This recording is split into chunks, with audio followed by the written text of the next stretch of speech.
सभी हिंदी साहित्य प्रेमियों का हिंदी साहित्य की क्लास में आपका हार्दिक स्वागत, अभिनंदन। हम पढ़ रहे हैं हिंदी साहित्य के अंतर्गत रीतिकालीन क्वेश्चनों को। रीतिकाल से क्वेश्चनों की श्रृंखला अभी हमारी शुरू ही हुई है। 30 क्वेश्चन हम कर चुके हैं। आज क्वेश्चनों की श्रृंखला हमारी 31 से शुरू है। कम से कम देखिए, जो भक्ति काल है उसमें 27 वीडियो अपलोड हुए हैं। जितने भी क्वेश्चन थे उसको व्याख्या सहित समझाया गया आपको। रीति काल में भी ऐसे ही होगा कि हर क्वेश्चन को व्याख्या सहित जैसे इस बुक में दिया है वैसे मैं व्याख्या करवाऊंगी। न किसी को स्किप करूंगी और न ही किसी को बीच में कुछ उल्ट पटांग बातें होंगी आपसे, ठीक है। जो आपके पेपर से संबंधित या फिर आपके हिंदी साहित्य से रीतिकाल से संबंधित कुछ भी मुझे एक्स्ट्रा नॉलेज होगा उसे बताने आपके साथ शेयर करने की मैं कोशिश करूंगी। कहीं पे गलती हो तो उसके लिए मैं पहले आपसे माफ़ी मांगती हूँ, ठीक है। कहीं कहीं पे मानव एरर वो हो जाता है, ठीक है। चलिए चलिए शुरू करते हैं। निम्नलिखित में प्रबंधात्मक रचना है। क्या पूछा आपसे? निम्नलिखित में से प्रबंधात्मक रचना कौन सी है? शिवा बावनी, हिम्मत बहादुर बिरदावली, भवानी विलास और जगत विनोद। देखिए, निम्नलिखित में से जो प्रबंधात्मक रचना है वो कौन सी है? तो कौन सी आएगी? जो पद्माकर की है, हिम्मत बहादुर बिरदावली, वो क्या है? एक प्रबंधात्मक रचना है, ठीक है। व्याख्या पढ़ लेते हैं इसकी। पद्माकर की कृति जो हिम्मत बहादुर बिरदावली है वो रीतिकालीन प्रबंधात्मक रचना है जिसमें 211 छंदों में हिम्मत बहादुर का शौर्य वर्णन किया गया है। किसका वर्णन है इसमें? हिम्मत बहादुर के शौर्य का वर्णन है। कितने छंदों में? 211 छंदों में। अन्य विकल्पों में कवि देवकृत क्या है? भवानी विलास किसकी है? देव की है। भूषण कृत क्या है? भूषण की क्या है? शिवा बावनी। और पद्माकर की क्या है? जगत विनोद, ठीक है। और ये सब क्या है? मुक्तक काव्य हैं। अगला क्वेश्चन है, विज्ञान गीता के रचनाकार कौन है? देखिए, विज्ञान गीता के रचनाकार कौन है? तो देखिए, विज्ञान गीता रसिक प्रिया, कवि प्रिया, नक्षिक रत्ना, जो रतन नक्षिक है, रतन बावनी है, ये सभी रचनाएं किसकी हैं? तो आप सभी को पता है कि ये सभी रचनाएं केशवदास से संबंधित, ठीक है। केशवदास रीतिकालीन कवि माने जाते हैं, ठीक है। क्या है? विज्ञान गीता रचना केशवदास की रचना है। आचार्य केशवदास का जन्म 1555 में ओरछा में हुआ था। देखिए, केशवदास के बारे में यहाँ पे डिटेल्स बहुत ही महत्वपूर्ण दी हुई है, आप ध्यान से पढ़ेंगे। ये ओरछा नरेश के भाई इंद्रजीत सिंह के दरबारी कवि, मंत्री और गुरु थे, ठीक है। इनका निधन सन 1617 में हुआ था। केशवदास अलंकार संप्रदायवादी आचार्य माने जाते हैं। आचार्य रामचंद्र शुक्ल ने इनकी क्लिष्टता के कारण क्या कहा है? कठिन काव्य का प्रेत कहा है। छंदों का अधिक प्रयोग करने के कारण कुल 1717 छंद डॉक्टर रामस्वरूप चतुर्वेदी ने इन्हें रामचंद्रिका को छंदों का अजायब घर कहा है। जो इनकी रचना है रामचंद्रिका, उसको छंदों का अजायब घर किसने कहा है? रामस्वरूप चतुर्वेदी ने कहा है। इनकी अन्य रचनाएं हैं रसिक प्रिया, कवि प्रिया, नक्षिक और रतन बावनी, ठीक है।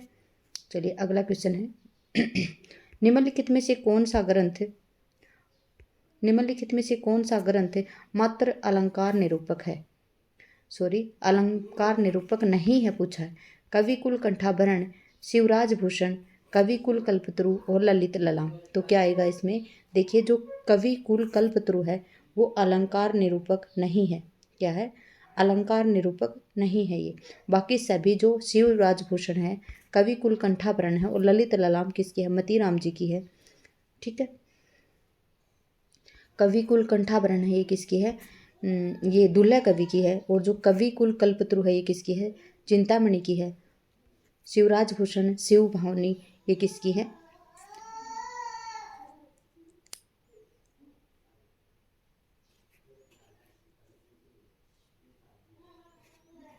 शिवराज भूषण और शिवा बावनी तो केशवदास जी के। शिवराज भूषण किसकी है? भूषण की है, ठीक है, भूषण की है। चिंतामणि कुल, देखिए, चिंतामणि कृत जो कवि कुल कल्पतरु है वो मात्र अलंकार निरूपक ग्रंथ नहीं है। इसमें कुल 1133 पद्य हैं जो 8 प्रकरणों में विभाजित हैं। इस ग्रंथ का समय संवत 1707 माना जाता है। प्रथम प्रकरण क्या है इसमें? काव्य भेद, काव्य लक्षण से संबंधित है। द्वितीय और तृतीय प्रकरण शब्द अर्थ सहित अलंकार निरूपण है। चतुर्थ प्रकरण में काव्य दोष विवेचन से संबंधित। चतुर्थ प्रकरण इनका काव्य दोष विवेचन से संबंधित है, जबकि पंचम प्रकरण में इसके 3 भाग हैं। शब्दार्थ निरूपण, ध्वनि भेद विवेचन किया गया। फिर आगे है रीतिकालीन कवि दुर्लभकृत क्या है? कवि कुल कंठाभरण अलंकार निरूपक ग्रंथ है।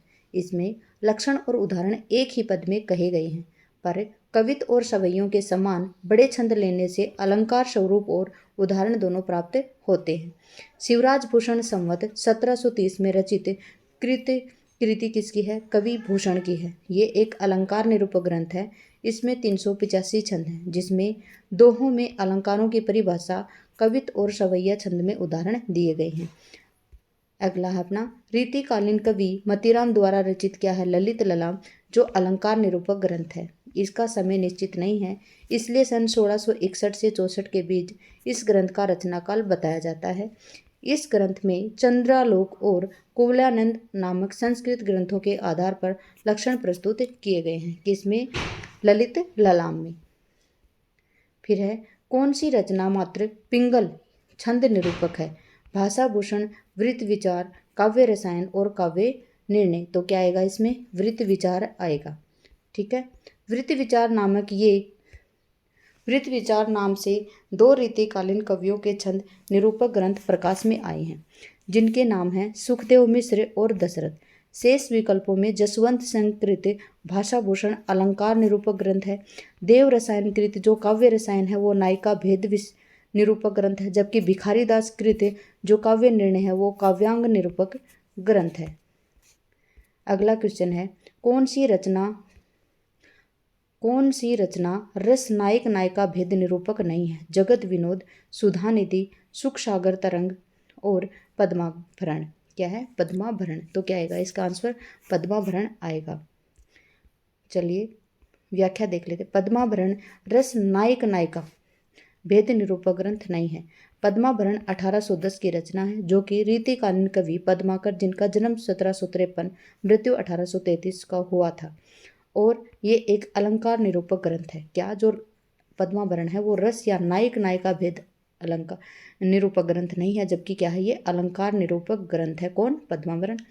शेष विकल्पों में कवि देव के द्वारा कृत सुख सागर तरंग है, कवि तोष द्वारा 1734 में सुधा निधि और कवि पद्माकर के द्वारा 1830 में जगत विनोद रस नायक नायिका भेद निरूपक ग्रंथ हैं। आगे क्या है? सर्वांग विविध काव्यांग विवेचक आचार्य नहीं है। क्या है? सर्वांग विविध काव्यांग विवेचक आचार्य नहीं है। कौन नहीं है? तोष नहीं है, प्रताप शाही, सोमनाथ और भिखारीदास। तो कौन नहीं है? तोष कवि नहीं है। आगे पूछा आपसे, इसकी व्याख्या देखते हैं। तोष सर्वांग या विविध काव्यांग विवेचक आचार्य नहीं है। रीतिकालीन कवि तोष ने सन 1734 में सुधानिधि नामक ग्रंथ की रचना की थी, जो रस निरूपक ग्रंथ है। कवि तोष श्रृंगवेरपुर यानी प्रयागराज के रहने वाले चतुर्भुज शुक्ल के पुत्र थे। इन्हें रीतिकालीन रस निरूपक कवि माना जाता है। शेष विकल्पों में सोमनाथ, भिखारीदास, प्रताप शाही सर्वांग विवेचक आचार्यों की श्रेणी में आते हैं। रीतिकालीन कवि देखिए कौन से हैं? सोमनाथ, और इनकी जो सर्वांग निरूपक ग्रंथ है वो क्या है? रस पीयूष निधि। फिर आते हैं रीतिकालीन कवि भिखारीदास, जिनकी सर्वांग निरूपक ग्रंथ है काव्य निर्णय। अगले कवि आते हैं प्रताप शाही, जिनका सर्वांग निरूपक ग्रंथ है काव्य विलास। और अगले कवि आते हैं सुरती मिश्र, जिनका सर्वांग निरूपक ग्रंथ है काव्य सिद्धांत। अगला क्वेश्चन देखते हैं। रीतिकाल के विषय में कौन सा कथन सही नहीं है? कौन सा कथन सही नहीं है? सजीव श्रृंगार की एक अदम्य लिप्सा इस युग के साहित्य में प्रतिबिंबित है। कुछ रचनाओं में मुख्यतः काव्य शास्त्र सिद्धांतों को छंदोबद्ध किया गया है, जो कुछ रचनाएं लक्षण मुक्त हैं। इस काल में रीति ग्रंथ, लक्षण ग्रंथ संस्कृत लक्षण ग्रंथों की छाया से पूर्णतः मुक्त है। आगे है रीति काव्य के विकास में तत्कालीन राजनीतिक सामाजिक परिस्थितियों का महत्वपूर्ण योग रहा है। तो क्या आएगा इसमें? इसमें आएगा इस काल में देखिए रीति ग्रंथ, लक्षण ग्रंथ संस्कृत लक्षण ग्रंथों की छाया से पूर्णतः मुक्त थे। बिल्कुल गलत है। संस्कृत लक्षण ग्रंथों की छाया से पूर्णतः मुक्त नहीं थे, जबकि संस्कृत लक्षण ग्रंथों से लिए गए थे। ये क्या? रीति ग्रंथ और लक्षण ग्रंथ। तो ये सी ऑप्शन इसका गलत आएगा। इस काल में रीति ग्रंथ लक्षण ग्रंथ संस्कृत लक्षण ग्रंथों की छाया से पूर्णतः मुक्त थे। रीति काल के संबंध में उक्त कथन सही नहीं है। रीतिकाल संवत 1700 से लेकर 1900 तक, वैसे 1643 से 1843 तक हिंदी साहित्य में उत्तर मध्य काल कहलाता है। ठीक है। रीतिकाल समृद्धि और विलासिता का काल है। वैराग्यपूर्ण साधना का इस युग में आदर नहीं था, इस कारण यह भक्ति युग से भिन्न है। सजीव श्रृंगार की एक अदम्य लिप्सा इस युग के साहित्य में प्रतिबिंबित होती है। रीति काव्य के विकास में तत्कालीन राजनीतिक और सामाजिक परिस्थितियों का महत्वपूर्ण योगदान रहा है। अगली व्याख्या है, यह एक महत्वपूर्ण तथ्य है कि हिंदी में रीति शास्त्र का आधार पूर्ण रूप से संस्कृत काव्य शास्त्र है। देखिए, परंतु इसका तात्पर्य भी नहीं है कि रीति काल में प्रत्येक लेखक ने संस्कृत लक्षण ग्रंथों का पूरा अध्ययन किया था, और यह भी नहीं कहा जा सकता कि रीति ग्रंथ संस्कृत लक्षण ग्रंथों की छाया से पूर्णतः मुक्त है। देखिए, मुक्त नहीं है, जबकि संस्कृत जो ग्रंथ हैं उनसे लिया गया है लक्षण ग्रंथों को, हिंदी में लक्षण ग्रंथों को। ठीक है, चलिए अगला क्वेश्चन है, आचार्य लोग तो कविता करने की रीति सिखलाते हैं। क्या बताया है कि आचार्य लोग तो कविता करने की रीति सिखलाते हैं, मानो वह संसार से यह कहते हैं कि अमुक अमुक विषयों के वर्णनों में अमुक प्रकार के कथन उपयोगी हैं और अमुक प्रकार के अनुपयोगी। यह कथन किसका है? तो यह कथन किसका है? डॉक्टर रामकुमार वर्मा का है, मिश्र बंधु का है, विश्वनाथ प्रसाद का है और डॉक्टर नगेंद्र का। तो किसका आएगा? मिश्र बंधुओं का कथन ये आएगा। ठीक है। उपयुक्त कथन मिश्र बंधुओं के ने रीति काल का नामकरण करने के लिए अपनी कृति मिश्र बंधु विनोद में स्पष्ट किया है। मिश्र बंधुओं ने रीति काल को अलंकृत काल कहा है। उन्होंने स्पष्ट किया है कि आचार्य लोग स्वयं कविता करने की रीति सिखलाते थे। ठीक है, मानो वे संसार में यो कहते हैं कि अमुक अमुक विषयों के वर्णन में अमुक प्रकार के कथन उपयोगी और अमुक प्रकार के अनुपयोगी। आगे है, पंडित विश्वनाथ प्रसाद मिश्र ने रीति काल को श्रृंगार काल नाम दिया है। डॉक्टर रमाशंकर शुक्ल रसाल ने रीति काल को कला काल नाम दिया है। डॉक्टर नगेंद्र आचार्य रामचंद्र शुक्ल ने नामकरण रीति काल को मान्यता प्रदान करते हैं, जिसका वर्णन डॉक्टर हरिश्चंद्र वर्मा ने किया है।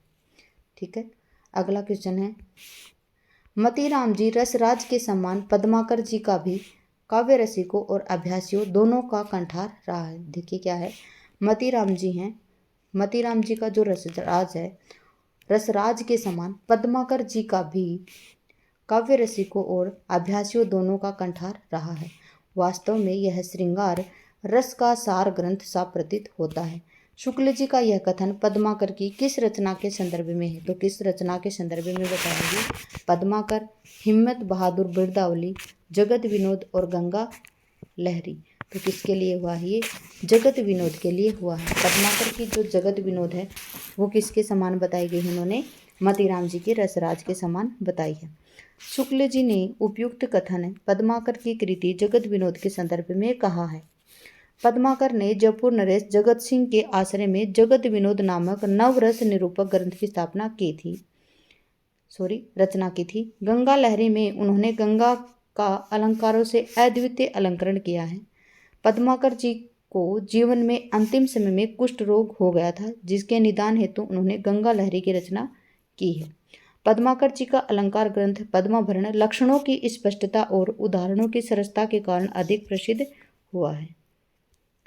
अगला क्वेश्चन है, हिंदी में रीति ग्रंथों की अविरल और अखंडित परंपरा का प्रवाह है। केशव की कवि प्रिया के प्राय 50 वर्ष पीछे चला और वह भी एक भिन्न आदर्श को लेकर। यह कथन किसका है? देखिए, ये कथन हम पढ़ चुके हैं। ये किसका कथन है? तो ये आचार्य रामचंद्र शुक्ल जी का कथन है। किसका कथन है? आचार्य रामचंद्र शुक्ल जी का जो हिंदी साहित्य का इतिहास है उसमें ये कथन केशव दास जी के बारे में दिया हुआ है। चलिए देखते हैं इसकी व्याख्या। उपयुक्त कथन आचार्य रामचंद्र शुक्ल का है। अपनी रचना हिंदी साहित्य के इतिहास के उत्तर मध्यकाल के प्रकरण 1 में उन्होंने बताया है कि इसमें संदेह नहीं कि काव्य रीति का सम्यक समावेश पहल आचार्य केशव ने किया, किंतु यह प्रवाह केशव के आदर्श को लेकर नहीं चला, बल्कि उसके 50 वर्ष पीछे एक भिन्न आदर्श के आधार पर चला था। ठीक है, आगे है, साहित्य में उन सारी बातों का जीवंत विवरण होता है जिसे मनुष्य ने देखा है, अनुभव किया है, सोचा है, समझा है। हजारी प्रसाद द्विवेदी रीतिकाल की भूमिका तथा देव और उनकी कविता में डॉक्टर नगेंद्र की रसवादी आलोचना दृष्टि परिपक्व होती है। विश्वनाथ प्रसाद मिश्र जी का मानना है कि यदि रीतिकाल में समस्त ग्रंथों की छानबीन की जाए तो किसी न किसी रूप या परिमाण में श्रृंगार अवश्य मिल जाता है। निम्नलिखित कथनों से संबंधित सही विकल्प चुनिए। रीति कविता राजाओं और रईसों के आश्रय में पली है। उनकी अंतःप्रेरणा और स्वरूप को कवियों और उनके आश्रयदाता दोनों के संबंध में समझा जा सकता है। तो इसमें कथन है, देखिए, जो रीति कविता है वो राजाओं और रईसों के आश्रय में पली है, बिल्कुल ठीक। उनकी अंतःप्रेरणा और स्वरूप को कवियों और उनके आश्रयदाता दोनों के संबंध में ही समझा जा सकता है। इसमें ए और ब दोनों ही सही हैं। ठीक है, इसकी देखते हम व्याख्या। ए और ब दोनों सही हैं। उपयुक्त कथन दोनों कथन रीतिकाल से संबंधित सही हैं। रीतिकाल के कवि राजाओं और रईसों के आश्रय में रहते थे, अर्थात अधिकांश कवि दरबारी थे, इसलिए इस युग की कविता अधिकतर दरबारी रही है, जिसके फलस्वरूप इसमें चमत्कारपूर्ण व्यंजना का विशेष मात्रा तो मिलती है, परंतु कविता साधारण जनता से विमुख हो जाती है। सॉरी।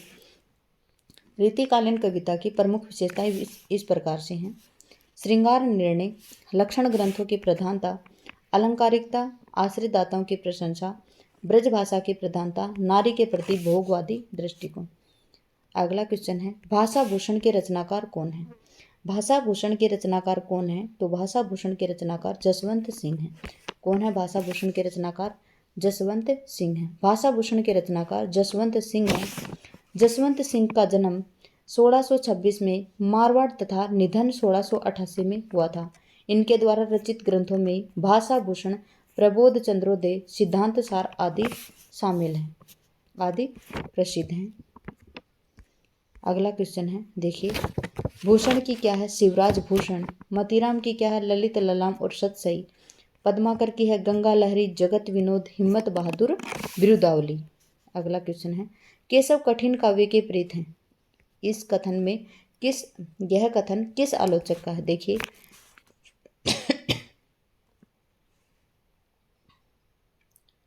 केशव कठिन काव्य के प्रेत हैं, यह कथन किस आलोचक का है? तो किसका है ये? रामचंद्र शुक्ल जी का ये कथन है। किसका कथन है? रामचंद्र शुक्ल जी का ये कथन है। केशव कठिन काव्य के प्रेत हैं, यह कथन रामचंद्र शुक्ल जी का है। केशव दास की रचनाएं रसिक प्रिया, नखशिख, कवि प्रिया, रामचंद्रिका, रतन बावनी, जहांगीर जस चंद्रिका, विज्ञान गीता, छंदमाल और वीर सिंह देव चरित है। रामस्वरूप चतुर्वेदी ने रामचंद्रिका को छंदों का अजायब घर कहा है। अगला है, शुक्ल जी रामचंद्रिका में केशव को सर्वाधिक सफलता मिली। संवाद योजना में केशव के पात्र बातों में से बात निकालकर संवाद करते हैं। देखिए, रामचंद्रिका में केशव को सर्वाधिक सफलता किसमें मिली? संवाद योजना में। संवाद योजना में क्या बताया कि जो केशव दास के पात्र हैं वो बातों में से बात निकालकर संवाद करते हैं। रीतिकालीन लगभग कितनी शताब्दियों तक चला? तो देखिए, रीतिकाल है वो लगभग कितनी शताब्दियों तक चला?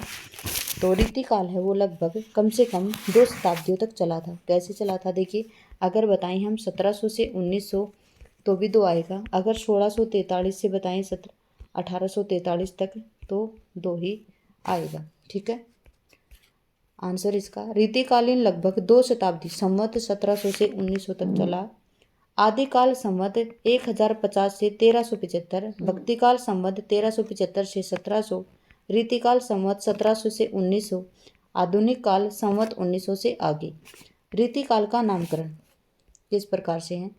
मिश्र बंधुओं ने रीतिकाल को अलंकृत काल कहा है। आचार्य रामचंद्र शुक्ल ने रीतिकाल कहा है। आचार्य विश्वनाथ प्रसाद मिश्र ने श्रृंगाल काल कहा है।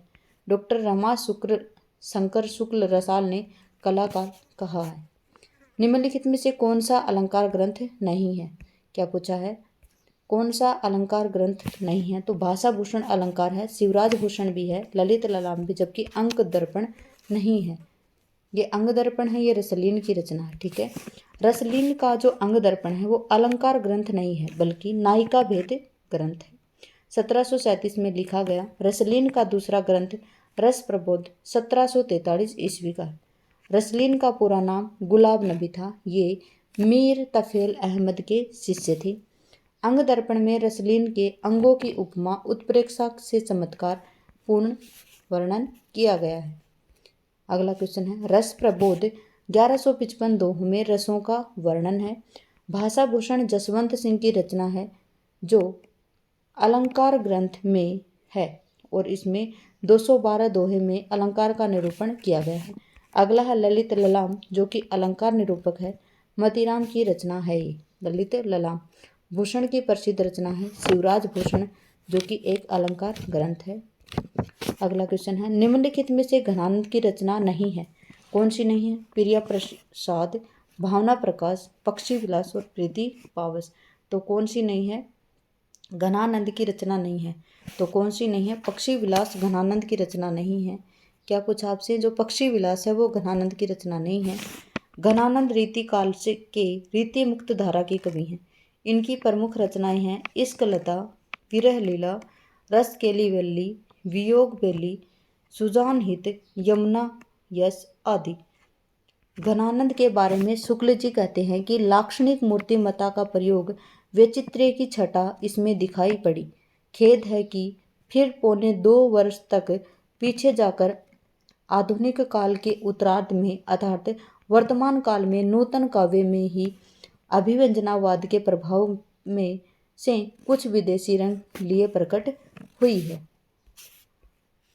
अगला क्वेश्चन है बिहारी अकेले कवि हैं जिन्होंने ग्रामीण संस्कृति के विरुद्ध घृणा की अभिव्यक्ति की है। यह कथन किसका है? बिहारी अकेले कवि हैं जिन्होंने ग्रामीण संस्कृति के विरुद्ध घृणा की अभिव्यक्ति की है। यह कथन किसका है? तो यह कथन किसका है? यह कथन बच्चन सिंह का है। किसका है? बच्चन सिंह का है यह कथन। बिहारी अकेले कवि हैं जिन्होंने ग्रामीण संस्कृति के विरुद्ध घृणा की अभिव्यक्ति की है। यह कथन किसका है? बच्चन सिंह का है। बच्चन सिंह ने अपनी पुस्तक हिंदी साहित्य का दूसरा इतिहास 1996 में लिखा है कि बिहारी अकेले कवि हैं जिन्होंने ग्रामीण संस्कृति के विरुद्ध घृणा की अभिव्यक्ति की है।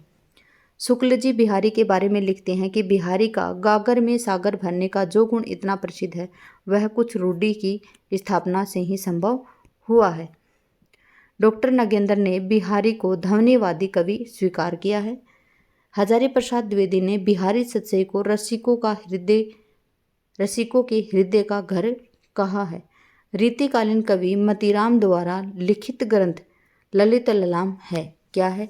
पिंगल ग्रंथ है, रस निरूपक ग्रंथ है, अलंकार ग्रंथ है और इनमें से कोई नहीं। तो क्या बताया इसमें?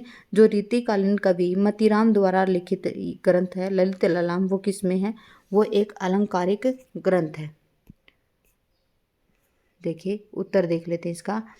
रीतिकालीन कवि मतीराम द्वारा लिखित ग्रंथ ललित ललाम अलंकार ग्रंथ है। मतीराम के अन्य ग्रंथ फूल मंजरी, लक्षण श्रृंगार, साहित्य लहरी, रसराज, रस निरूपक ग्रंथ, अलंकार पंचाशिका, अलंकार निरूपक ग्रंथ, सत्साई, वृत्त कौमुदी इत्यादि।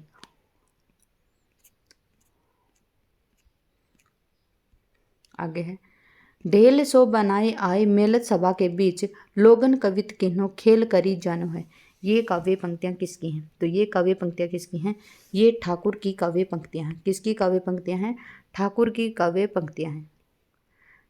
ढेल सो बनाए आए मेलत सभा के बीच लोगन कवित किन्हो खेल करी जानो है। ये काव्य पंक्तियां रीतिकालीन रीति मुक्त कवि ठाकुर की हैं।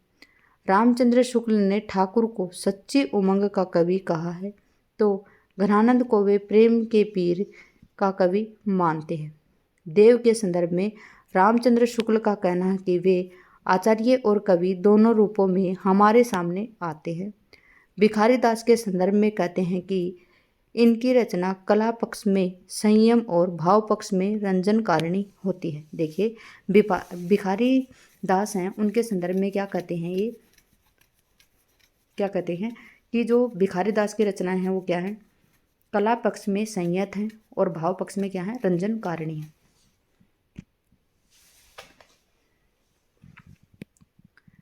अति सूदो स्नेह को मार्ग है, जहाँ ने कुशयानप बाक नहीं। ये किसकी है, घनानंद की पंक्तियां हैं।